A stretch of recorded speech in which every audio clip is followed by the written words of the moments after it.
Now on KGW News, Halloween may be over, but you still need to be on the lookout for zombies. This year has been particularly bad. The first sign your trees may be among the living dead.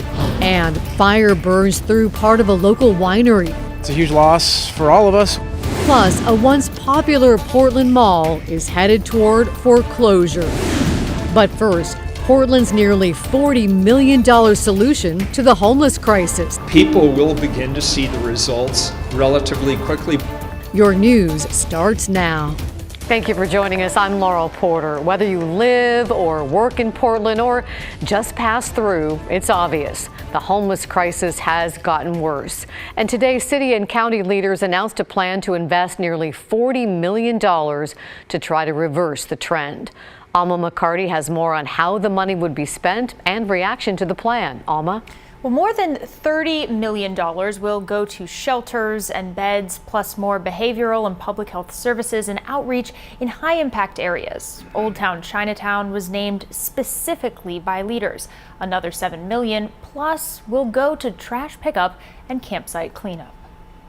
Outside of Blanchet House in Old Town Chinatown, dozens line up for breakfast, lunch, or dinner. The last 19 months during the pandemic have been just brutal for people. And so we do what we can 6 days a week to serve food and make sure that they have clothing and other supplies that they need to survive. Executive Director Scott Kerman believes the city and county's new plan is a step in the right direction. I think the city and the county's message today that they're going to spend a considerable amount of money addressing this issue is a signal that, you know, this is a serious issue and we're going to have to take it seriously and work together if we're going to, you know, make some progress for the people who are really suffering right now. The $38 million comes from a budget surplus, extra tax revenue collected by the city and county. We all agree that permanent housing is the clear answer to ending people's homelessness, but there are many paths back home, and together these new interventions will keep people on the road to homes of their own. The city and county will invest in several different types of programs, from beds and shelters to outreach and services on the streets. Kerman tells me that's something he's long advocated for: on-site peer and mental health support here and at other agencies in this area. It's a way to offer people connections and provide de-escalation. There's a lot of mental health and addiction crisis that we're experiencing.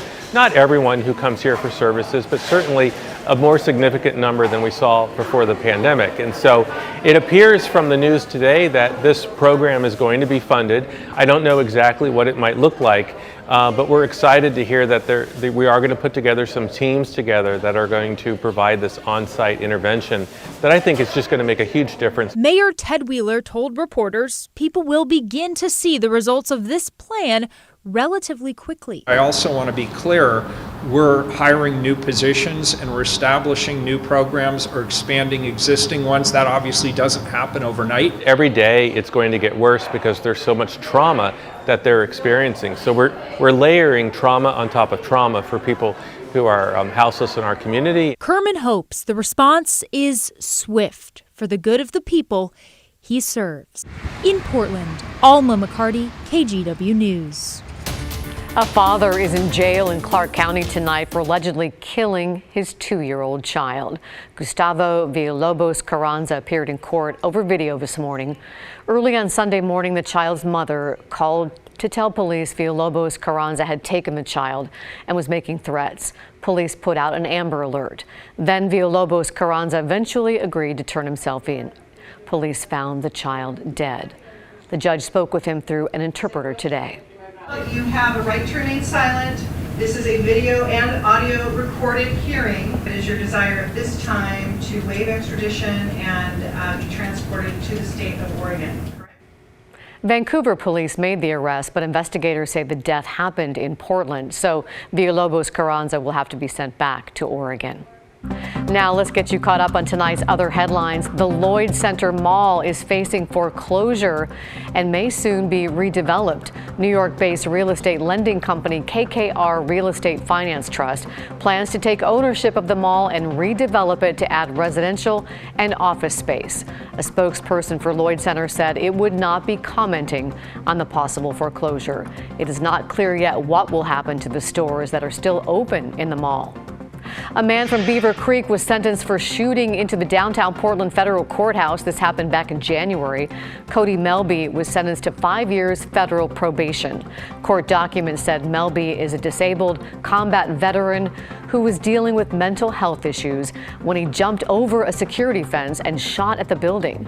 Melby was also arrested for trying to get into the state capitol in Salem during a Stop the Steal rally.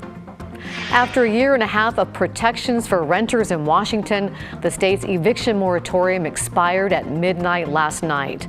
Soon after COVID hit the U.S., Governor Jay Inslee used emergency power to stop most evictions. Now thousands could potentially face eviction.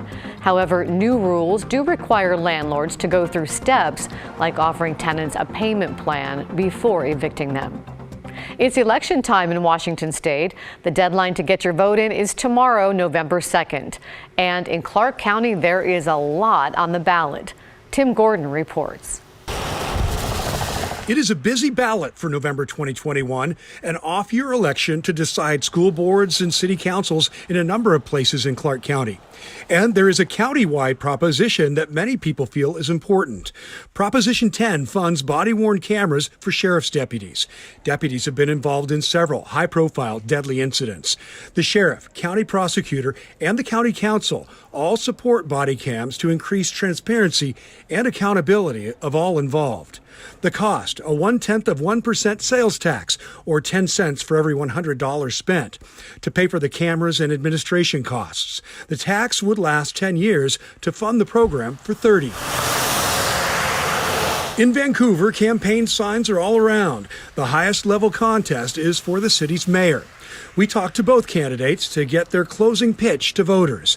Incumbent Ann McInerney-Ogle was by far the top vote getter in the May primary and cites 4 decades of public service. For the last 41 years, I've been working in this community to keep it safe and welcoming and prosperous and vibrant. I can't do anything about the weather. I'm hands-on oriented.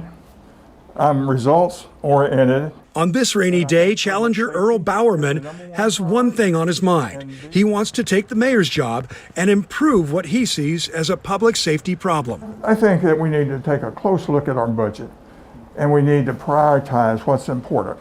So the number one priority is increase the number of police officers and put them in areas where there's high crime. McInerney-Ogle points to progress as mayor, despite a pandemic, working to improve Vancouver from the waterfront and beyond. We're in the middle of some incredible work. We're doing lots of things with our community, our citizens, our residents, our businesses, and we want to continue moving forward with all of them. To the election itself, like the May primary, there is extra scrutiny coming from observers, most from the county's Republican Party.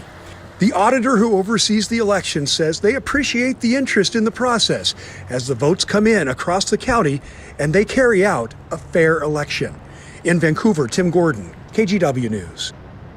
Remember, to have your votes count, you need to get your ballot in a drop box or elections office by 8 p.m. tomorrow. You can also still mail it, but it must be postmarked by tomorrow. Now to coronavirus news. Getting a rapid COVID test is a requirement for many travelers before boarding a plane these days.